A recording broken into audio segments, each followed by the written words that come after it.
هذه الشيلة إهداء من أم مسعر لأختها الغالية أم عادل بمناسبة زواج أبنائها.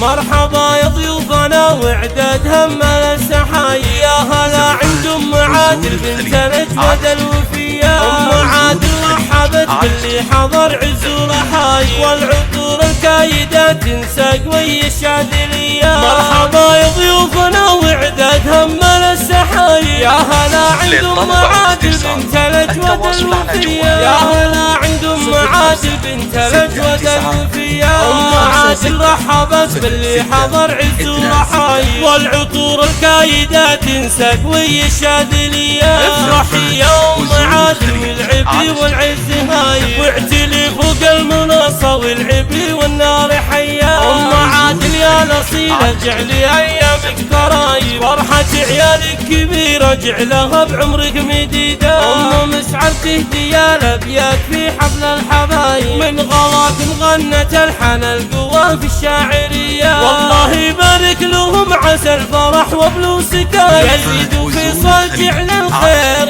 يلقاهم سويا. يزيدوا في صلجع للخير يلقاهم سويا.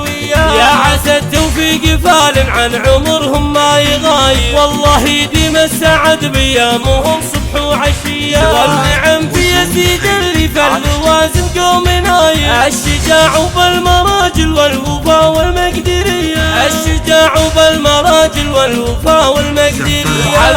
صلي يا حكينا حريس وله كتايب، نعم به رمز الرجولة والشهامة والحمية. والنعم بعيال شعارات ذكرهم يجلي الغلايب، طيبهم مشهود ما بين الخلايق والبرية. طيبهم مشهود ما بين الخلايق والبرية. والخوات الزين كلها في مزاياهم عجايب، أهل ذوق واهل حشمة والمحاسن يوسفية. والخوات الزين كلها في مزاياهم عجايب، أهل ذوق واهل حشمة والمحاسن يوسفية. أهل ذوق واهل حشمة والمحاسن يوسفية. أهل ذوق واهل حشمة والمحاسن يوسفية.